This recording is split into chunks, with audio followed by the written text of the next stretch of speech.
नमस्कार विद्यार्थियों, आज मैं आपके सामने 10वीं क्लास की वीडियो लेकर आया हूं और आज मैं आपको उत्तल दर्पण पर प्रतिबिंब किस प्रकार से बनते हैं उसके बारे में बात बताने वाला हूं। ठीक है, देखिए उत्तल दर्पण में किस प्रकार से प्रतिबिंब बनते हैं। उत्तल दर्पण इस प्रकार से डिज़ाइन होता है और उसमें अंदर की तरफ पॉलिश होती है। कहाँ की तरफ पॉलिश होती है? अंदर की तरफ पॉलिश होती है। और ये जो मैं रेखा बना रहा हूँ ये इसको समद्विभाजक रेखा है, इसी के द्वारा चित्रों को हम समझ पाएंगे।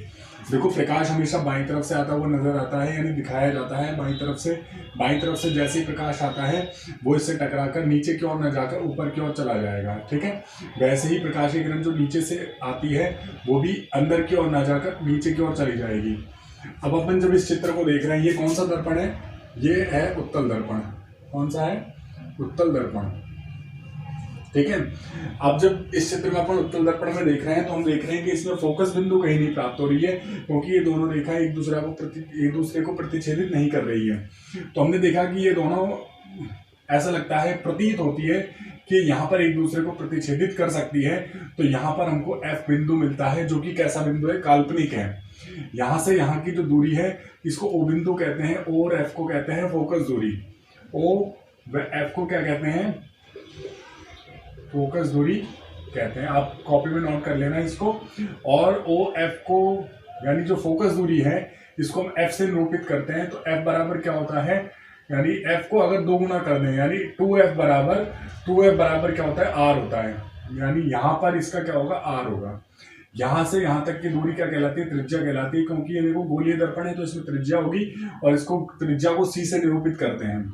किससे निरूपित करते हैं? सी से निरूपित करते हैं। और ये जो दर्पण होते हैं, इस प्रकार के दर्पणों में अगर प्रतिबिंब को रखा जाएगा तो किस प्रकार से का प्रतिबिंब बनेगा? क्योंकि देखो इसमें फोकस दूरी जो है उसको माना गया है, इसीलिए इसमें आभासी प्रतिबिंब बनेगा हमेशा।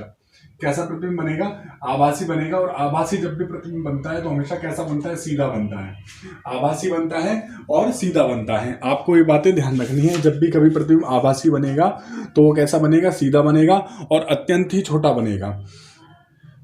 उत्तल दर्पण पे प्रतिबिंब को कहीं भी रख लें, चाहे अनंत पर रख लें, चाहे अनंत से लेकर ओ बिंदु के बीच में कहीं भी रख लें, तो हमेशा प्रतिबिंब कैसा बनने वाला है? हमेशा आभासी और सीधा ही बनेगा, अत्यधिक छोटा बनेगा या छोटा बनेगा। इसके बाद बात करते हैं दर्पण सूत्र की। देखो, ये जो भी अपन पढ़ रहे हैं ये सब दर्पण है और आज मैं आपको दर्पण के बारे में बताने वाला हूं कि दर्पण के जो सूत्र होता है वो क्या होता है। ठीक है, देखो ध्यान से समझना। एक बार हमको ये समझ में आ गया है तो हम दोबारा बार बार इस पे रिपीट करने की हमको आवश्यकता नहीं पड़ेगी। दर्पण सूत्र क्या होता है? 1/f बराबर 1/u प्लस 1/v। ये प्लस का निशान इसमें आएगा, आपको ध्यान रखना है। 1/u plus 1/v। u यहाँ पर क्या है? प्रतिबिंब, यानी बिंब है। ये क्या है? बिंब है, यानी वस्तु है। ये क्या है? वस्तु है u। और v जो है, v क्या है? यहाँ पर प्रतिबिंब है, यानी छाया जो बनेगी उसके बारे में यहाँ पर बात होगी आपसे। ठीक है, और f के बारे में आपको पता ही है, फोकस दूरी है। फोकस दूरी है। ठीक है फ्रेंड्स, आपको मैं एक चीज और बता देता हूं कि उत्तल दर्पण जो होता है, उत्तल दर्पण जो है, ठीक है ना, उसका f जो होता है वो हमेशा प्लस में होता है। और जो अवतल दर्पण होता है, अवतल दर्पण जो होता है उसका जो f होता है वो हमेशा किस में होता है? माइनस में होता है। समझ में आ गई बात अपन को? उत्तल दर्पण का जो u होता है ना, u, वो अधिकतर यानी इसको निकाला जाता है। अधिकतर इसको क्या करते हैं? निकालते हैं।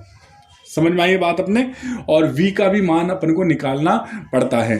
परंतु मैं आपको जैसे जैसे सवाल अपन करते जाएंगे, मैं आपको चिन्ह परिपाठी के नियम के अनुसार ये समझा दूंगा कि कहाँ पर कौन से चिन्ह का प्रयोग किया जाएगा।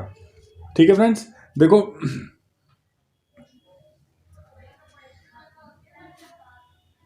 ठीक है फ्रेंड्स, देखिए अगला जो आप देख रहे हैं u जो है वो अधिकांशतः माइनस में होते हैं। अधिकांशतः जो हमारे कोर्स में जो सवाल है वो सारे के सारे u किस में है? माइनस में है। और v जो है उसको निकालना पड़ता है। अब अगली जो वीडियो मैं आपके सामने पेश करने वाला हूं या भेजने वाला हूं, बनाने वाला हूं, उसमें मैं आपको सवालों के बारे में बताऊंगा। एक सवाल करके भी बताऊंगा मैं आपको कि किस प्रकार से हम इन सूत्रों का प्रयोग करके सवालों को सॉल्व करते हैं और पेपर में किस प्रकार से सवाल आते हैं। ठीक है फ्रेंड्स, आप इसी प्रकार से वीडियो से जुड़े रहें और अपने खाली समय का लाभ उठाएं। इन सूत्रों को याद रखना, सूत्र को याद कर लेना। धन्यवाद।